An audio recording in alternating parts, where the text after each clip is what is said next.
봉사와 섬김은 하나님께 하는 것이 맞습니다. 봉사와 섬김은 하나님께 하는 거죠. 내가 했지만 내가 한 것이 아니에요. 동의하시죠? 봉사와 섬김은 하나님께 하는 것입니다. 내가 했지만 내가 한 것이 아닙니다. 마땅히 하나님이 영광 받으셔야 하죠. 만일 그 영광을 사람이 가로챈다면 하나님이 기뻐하지 않으십니다. 이사야 42장 8절에 하나님이 이렇게 말씀하시는 대목이 있는데요. 나는 여호와이니 이는 내 이름이라.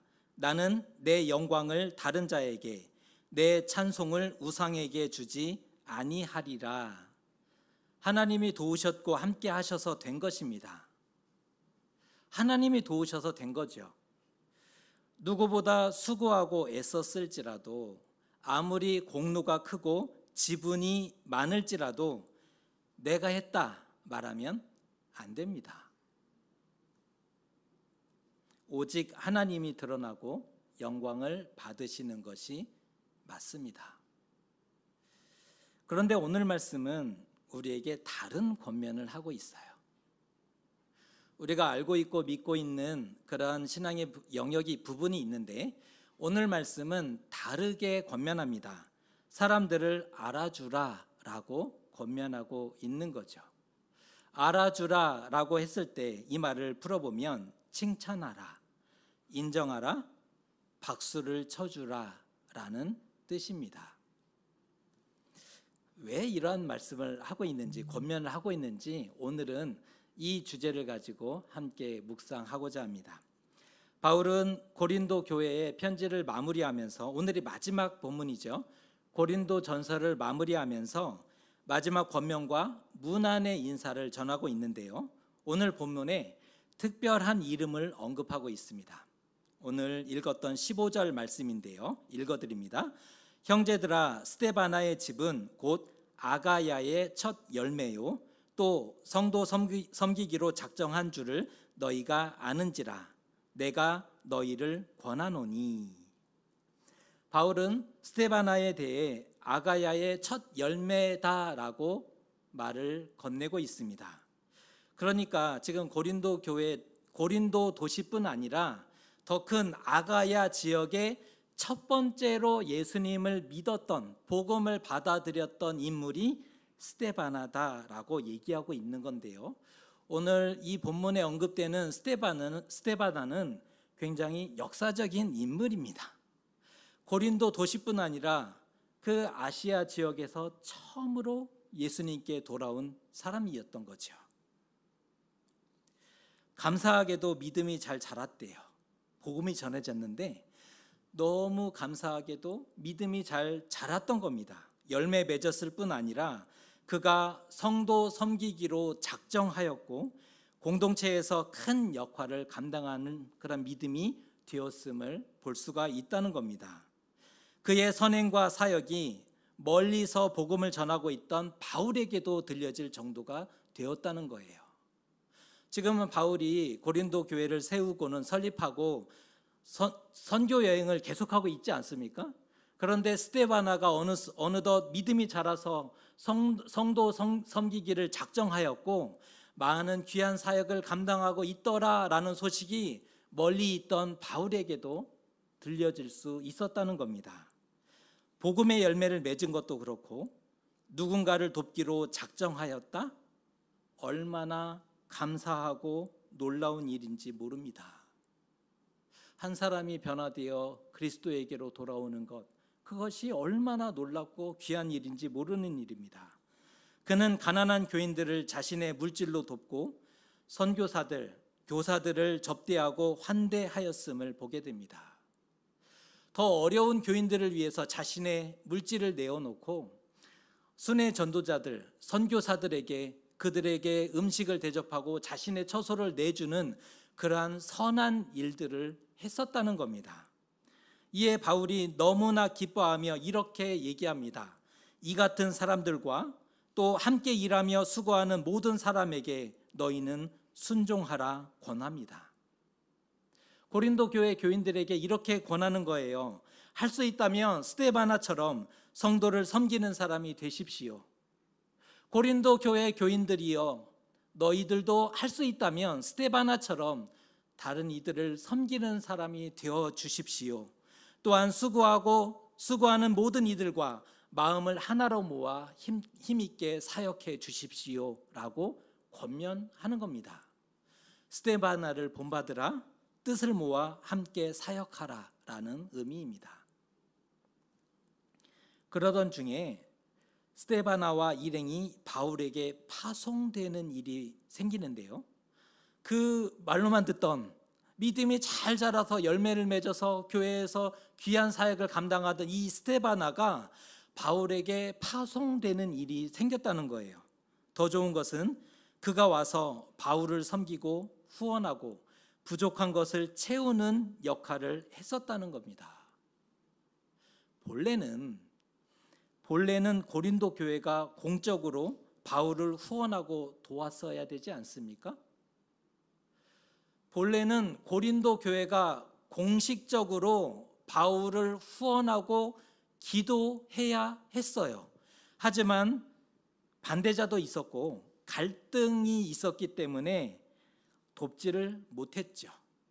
그런데 스데바나가 와서 교회의 부족한 것들을 채우고 바울과 함께 해주고 있습니다.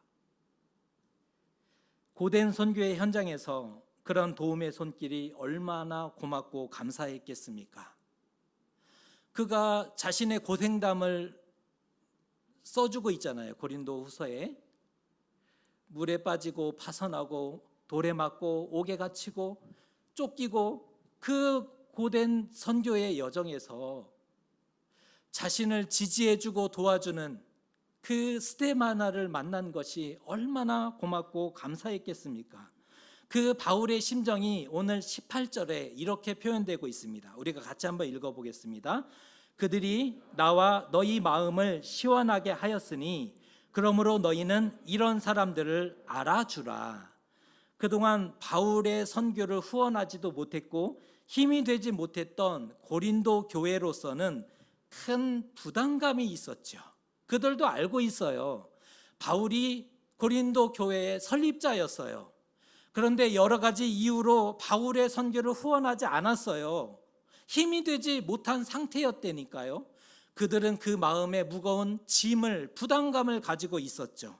뿐만 아니라 바울 역시도 고린도 교회를 잘 세워놓고 다음 선교 사역지로 떠났는데 들려지는 소문이 고린도 교회가 갈등하며 그 안에 어려운 일들, 성숙하지 못한 모습으로 인해 힘겨워하고 있다는 소식이 들려졌다는 거예요.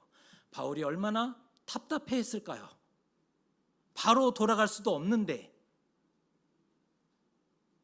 고린도 교회로서는 설립자였던 바울을 후원하고 지지하지 못했던 부담감과 바울로서는 고린도 교회가 건강하게 믿음 안에서 잘 자라갈 수 있기를 기대했지만 갈등하고 어려움을 처했다는 것을 보면서 얼마나 답답해했습니까? 그런 상황인데 스데바나가 고린도 교회와 바울의 마음을 동시에 시원케 해주었어요. 대단한 역할을 한 거죠. 둘 사이를 이어주고 화해시키고 있어요. 고린도 교회와 선교사 바울을 둘 사이를 화해시키고 있고 이어주고 있다는 거예요. 가서 말을 전하고, 여기서 말을 전한다는 것은 부정적인 의미죠. 가서 말을 전하고 갈등을 키운 게 아니라 가서는 교회와 선교사의 관계를 이어주고 하나로 묶어주고 있는 그런 역할을 했다는 겁니다. 이에 바울이 말하는 겁니다. 너희는 이런 사람들을 알아주라. 얼마나 귀한 사람인지 이런 사람들을 알아주라. 서두에서 말씀드렸듯이 알아주라라는 의미는 인정하라, 칭찬하라, 상을 주고 또 자랑하라라는 의미입니다. 이런 사람들을 상을 주고 자랑하라는 거예요. 이런 귀한 사람이 있더라. 이 말은 뭐예요? 본받으라, 그런 의미이겠죠. 사람의 수고를 알아주는 것에 대해서 여러분은 어떻게 생각하십니까? 무슨 소리 하세요? 하나님께 영광 돌려야지. 여러분에게는 어떤 생각이 있으세요? 사람의 수고를 인정하고 알아주는 것과 무슨 소리 하는가? 하나님이 영광 받으셔야지. 그러면 많이 수고하고 헌신한 이들을 어떻게 대해야 할까요? 이것이 오늘 우리가 함께 묵상하고자 하는 주제입니다. 많이 수고한 이들이 있는데 그들을 어떻게 대하면 좋을까? 스데바나가 예로 나왔죠. 스데바나, 그는 성도 섬기기를 작정한 사람이었대요. 믿음이 자라더니 성도를 섬기기로 작정했다는 거예요. 세상에 이런 사람이 또 있을까? 여러분 그런 분을 알고 계세요? 성도 섬기기로 내가 작정했다. 여러분은 그런 사람들을 알고 계십니까? 예수님의 은혜로 구원과 생명을 얻었어요. 복음을 받아들이고 너무나 감격한 나머지 이 은혜와 사랑을 어떻게 보답할고 이 은혜와 사랑을 어떻게 갚으면 좋을까?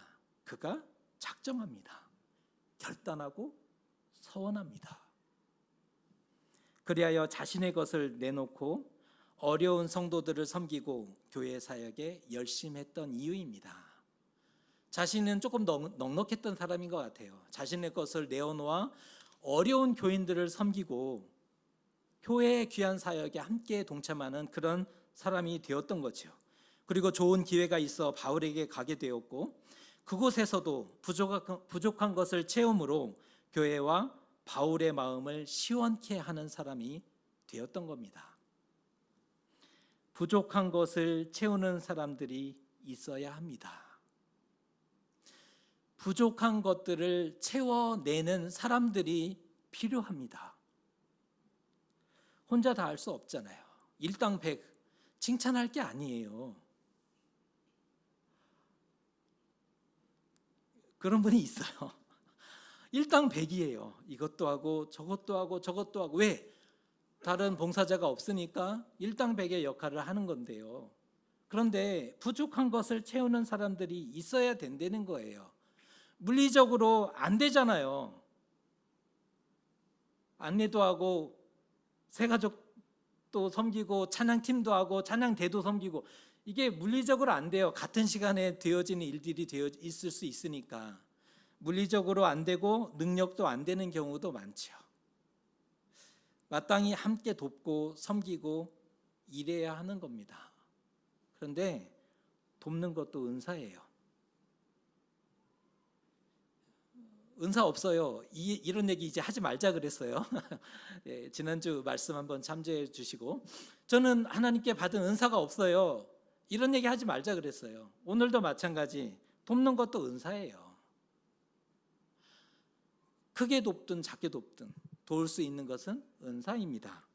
보면 섬기고 봉사하는 것을 좋아하고 잘하는 이들이 있어요. 이게 섬기는 게 정말 잘하는 분들이 있어요. 그리고 너무나 기쁜 거 자신의 비용을 들여서 대접해 놓고는 너무 기쁜 그런 분들을 본 적이 있으시잖아요. 하나님이 보내신 천사와 같은 사람들이 우리 주변에 있더라고요. 천사예요. 그런 분들은 사람 아니에요. 천사예요.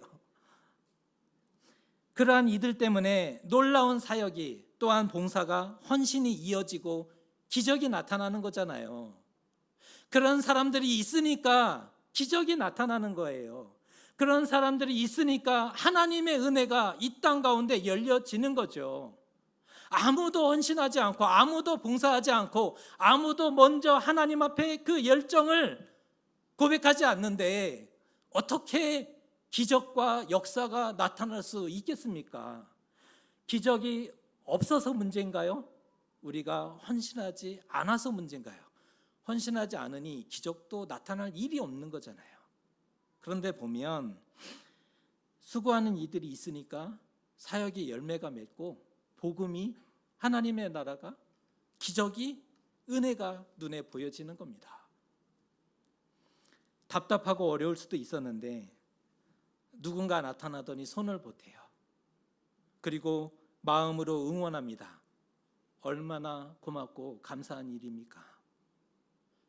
사도 바울도 인간적으로 얼마나 수많은 고민들을 하며 고뇌하며 정말 이 선교의 일들을 더 해야 하는가 고민했던 인물이에요.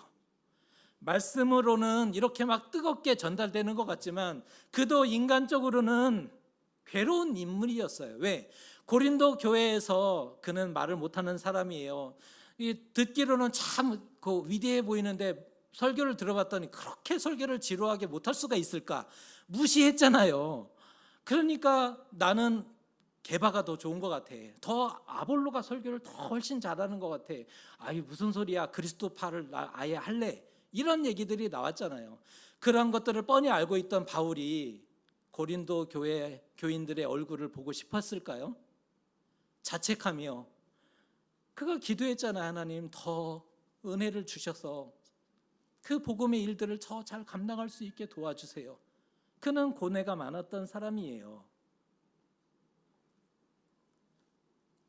그런데 답답하고 힘들 수 있었는데 스데바나가 나타나 손을 보탭니다.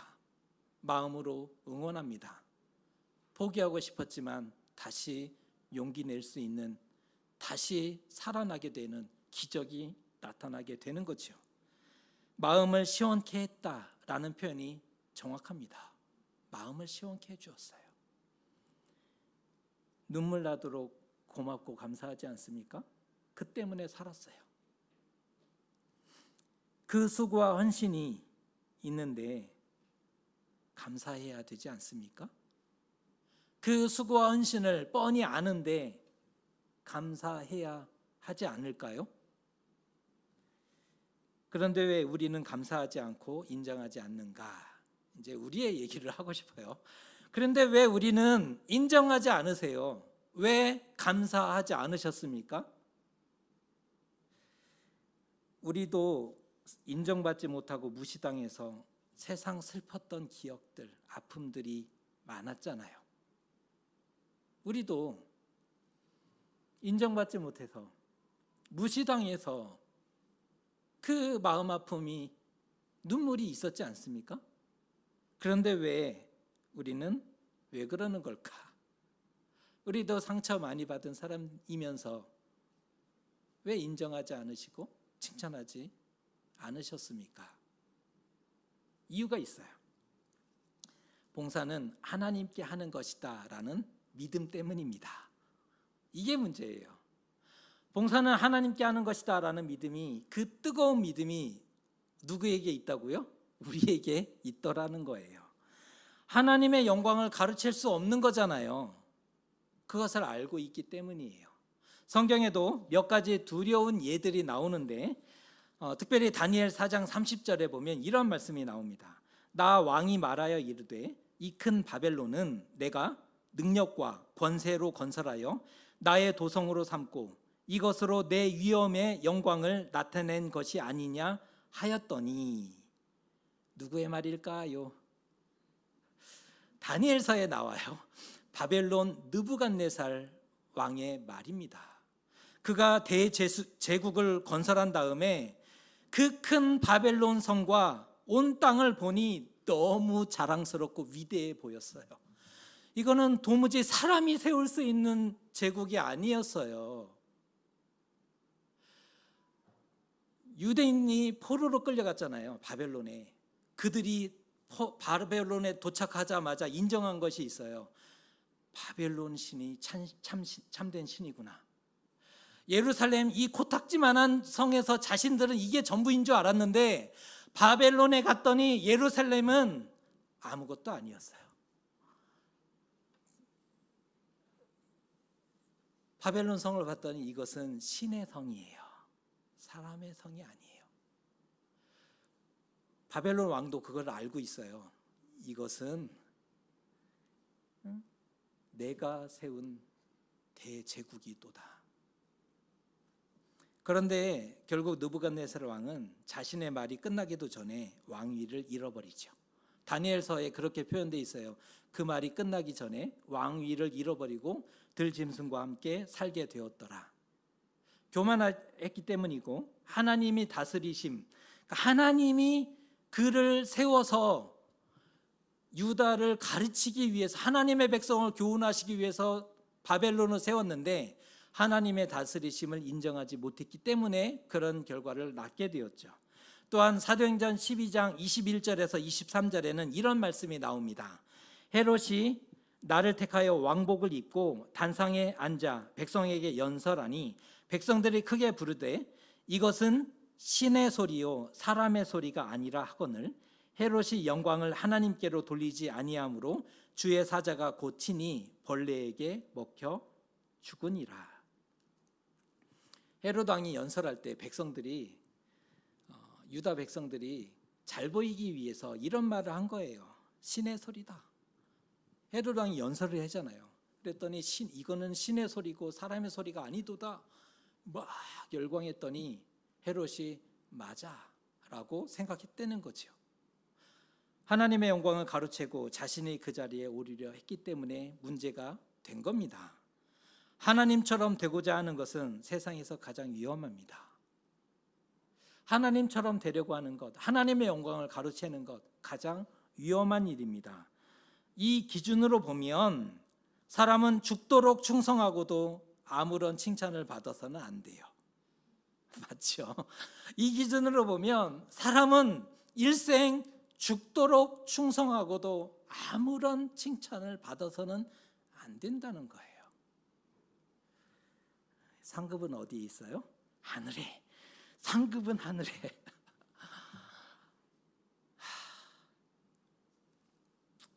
그래야 한다는 강한 믿음이 있어요. 누구에게요? 우리에게. 그래서 어떻게 적용해요? 남에게 철저히 적용하죠. 제 말을 잘 들어보세요. 그래서 어디에 적용하냐고요? 남에게 철저히 적용해요. 이 고백과 이 믿음을 나에게 적용했다면 얼마나 좋았을까요? 그런데 우리에게는 어떤 믿음이 있어요? 상급은 하늘에. 누구에게 적용한다고요?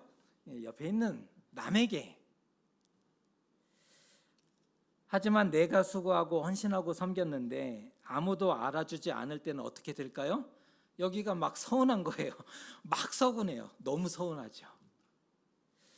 다른 사람의 수고는 마땅히 하나님이 영광 받으셔야 한다고 생각하는데 내가 한 수고는 사람들도 알아주면 좋겠다라고 생각하죠. 우리 얘기잖아요. 남의 얘기 아니라 우리 얘기를 하고 있는 거예요. 다른 사람의 수고는, 헌신은 하나님의 영광 받으셔야라고 생각하고 나의 수고와 섬김은 사람들도 알아주면 좋겠다라고 생각하죠. 우리는 그렇습니다. 어떻게 하면 좋을까요? 이제 해결을 해야 되잖아요. 어떻게 하면 좋을까요? 수고와 헌신을 알아줘야 할까요? 아니면 하나님께만 영광 돌리면 되는 것일까요? 이거 풀어내야 합니다. 수고와 헌신을 알아줘야 하는가? 하나님께만 영광 돌리면 된다. 그렇게 가야 하는가? 마땅히 하나님께 영광 돌려야 되죠. 그게 아니다라는 얘기를 하고 싶은 게 아니에요. 마땅히 모든 영광은 하나님께 올려드리는 것이 맞습니다. 그러면 헌신한 사람을 어떻게 대하면 좋을까? 결론은 하나님 나라를 세워가는 그리스도인은 전제가 있어요. 하나님 나라를 세워가는 그리스도인은 서로를 존중하고 축복하고 응원하는 관계가 되어야 합니다. 결론입니다. 하나님 나라를 살아가는, 하나님 나라를 향해 걸어가는, 하나님 나라를 세워가는 그리스도인은 서로를 존중해야 합니다. 축복해야 합니다. 응원하는 관계가 되어야 합니다. 서로를 인정하고 칭찬하는 것은 잘하는 거죠. 바울 역시 그런 차원에서 오늘 권고하고 있는 거예요. 모든 영광을 다 사람에게 돌려라, 그게 아니고 바울이 왜 이런 권면을 하고 있는지 이해를 하셔야 돼요. 하나님 나라를 세워가는 그리스도인들은 서로를 권면하고 응원하고 축복하는 관계가 되어야 하는 겁니다. 그러나 하나님을 알지 못하는 사람들은 다르죠. 전제가. 하나님을 알지 못하는 사람들은 하나님을 경외하지 않아요. 하나님을 사랑하지 않습니다. 그래서 쉽게 교만해지고 하나님의 영광을 가로채게 되는 겁니다. 그래서 위험한 거고요. 하지만 믿는 사람들은 하나님을 경외하고 사랑하죠. 그렇잖아요. 하나님을 경외하고 사랑해요. 하나님을 경외하고 사랑하기 때문에 하나님을 위해서 수고하고 봉사하고 섬기는 겁니다. 이미 방향이 완전히 달라요. 그렇다면 그리스도인은 어떻게 살아야 하는가? 오늘 삶을 권면해 드립니다. 수고한 이들을 수고했다고 인정하셔야 합니다. 감사한 일은 감사하다 말해야 합니다. 잘한 일은 잘했다 칭찬해야 합니다. 그것은 우리가 살아가야 할 삶의 모습입니다. 그렇게 사는 것이 보다 성경적이고 잘하는 것이라는 말씀입니다. 이렇게 살아가는 것이 보다 성경적이에요. 가장 이상적인 모습을 발견하게 되는데, 가장 이상적인 모습은 수고한 당사자는, 그러니까 당사자 얘기를 하는 거예요. 수고한 당사자는 하나님이 하셨지요. 나는 아무것도 아닙니다. 그저 할 일을 했을 뿐입니다. 라고 말하는 것이, 그러한 겸손함이 아름답습니다. 그러니까 당사자는 하나님이 하셨어요. 저는 아무것도 아니에요. 이런 겸손함이 아름다움입니다. 반면 공동체는 어떻게 대하면 좋을까요? 참으로 잘하셨습니다. 고맙고 감사합니다. 라고 알아줘야 한다는 거죠. 공동체는 인정과 칭찬이 아름답습니다. 이게 같이 만나야 돼요. 당사자는 하나님이 하셨죠. 저는 아무것도 아니에요. 이것이 아름답고, 공동체는 너무 애쓰셨고 수고하셨고 감사합니다. 이것이 아름다움이죠. 보세요. 당사자에게는 겸손이 가득해요. 공동체에는 인정과 칭찬이 가득해요. 이 얼마나 아름다운 모습입니까? 이것이 하나님 나라에 더 합당하고 하나님 나라에 더 가까운 모습 아니겠습니까? 우리에게도 부족한 것을 채워주는 참으로 고맙고 감사한 이들이 많습니다. 맞죠? 부족한 것들을 채워주는 고맙고 감사한 이들이 참으로 많이 있습니다. 마음을 표현하고 적극적으로 전해야 할 것입니다. 그들의 수고와 헌신과 섬김을 알아주고 고맙습니다, 감사합니다 라고 말해야 한다는 겁니다. 서로의 부족함을 채워주고 응원하고 칭찬하는 곳이 교회입니다. 여러분은 교회 공동체에 속하셨으면 좋겠어요. 어떤 공동체라고요? 서로의 부족함을 채워주고 칭찬하고 응원하는 곳이 교회예요. 그곳은 하나님 나라죠.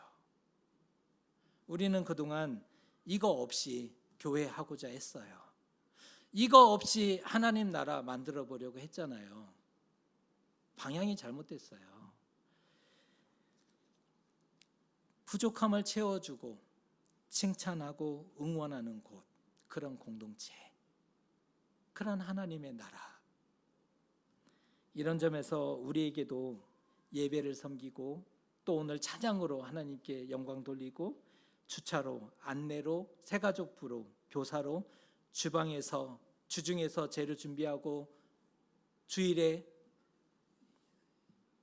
음식을 준비해서 대접하는 그러한 손길들 감사해야 되지 않을까요? 연습이 필요합니다. 한번 따라합니다. 고맙습니다. 감사합니다. 연습이 필요해요. 하나님은 하나님의 일을 하시고 사람은 사람의 일에 최선을 다해야 합니다. 하나님은 하나님의 일을 하세요. 사람은 누구의 일을 해야 돼요? 사람의 일을. 사람이 하나님의 일을 걱정할 거 없어요. 하나님은 하나님의 일을 하셔야 해요. 사람은 사람의 맡겨진 일을 최선을 다해 하면 되는 거예요. 하나님의 일은 하나님을 경외하고 의지하는 자녀들을 보호하고 은혜 베푸시고 함께 하시는 것입니다. 사람의 일은 동역자들과 믿음의 사람들을 응원하고 함께 걸어주는 것, 그게 사람의 일이에요. 우리가 해야 할 일인 거죠. 그리스도인이 해내야 할 일인 거죠. 동역자들과 믿음의 사람들을 응원하고 함께 걸어주는 것입니다. 손을 보태는 거예요. 마음을 모아 응원하는 겁니다. 우리는 구원받은 자이거늘, 이 표현 제가 잘 썼죠? 맞죠? 우리는 구원받은 백성이에요. 우리는 구원받은 사람이거늘 섬기기로 작정하고 결단, 스데바나처럼 이 받은 은혜를 갚아야 되겠다. 섬기기로 결단하는 것이 선한 결단 아닐까요? 나도 좀 열매를 맺어야 되겠다. 그것이 아름다움 아니겠습니까? 우리도 다른 이들의 필요를 채우는 사람이 되었으면 좋겠습니다. 누군가의 필요를 채워주는 사람, 그런 멋진 사람, 좀 아름다운 사람이 되었으면 좋겠다는 거예요. 받아서 행복한 사람이 받아서 행복하기도 해요. 감사하기도 하고. 그런데 나도 무언가를 내놓을 수 있다면 그 재미 만만치 않습니다. 그 재미 빼앗기지 못할 거예요. 부족한 것을 채워주는 사람이 될 수 있으면 좋겠습니다. 하나님께는 영광을, 사람에게는 칭찬을. 굉장히 멋지지 않습니까? 하나님께는 영광을, 사람에게는 칭찬을. 우리가 걸어가야 할 삶의 모습입니다. 하나님의 마음을 시원케 하는 것이 될 겁니다. 그러한 삶의 자세가 하나님의 마음을 시원케 하는 것이 되는 거죠. 서로를 알아주고 인정하고 칭찬하는 공동체, 그 자체가 하나님 나라를 세워가고 하나님 나라를 살아가는 삶이 되는 겁니다. 어떻게 살아가시겠습니까? 오늘 말씀이 참 쉽습니다. 그런데 오늘 말씀은 가장 어려운 말씀이죠. 왜요? 하나님 나라를 세워가고 하나님 나라를 살아가야 되기 때문에. 그런데 축복하기는 하나님 나라를 세워가고 또 하나님 나라를 살아가는 저와 여러분 되시기를 주님의 이름으로 축복합니다.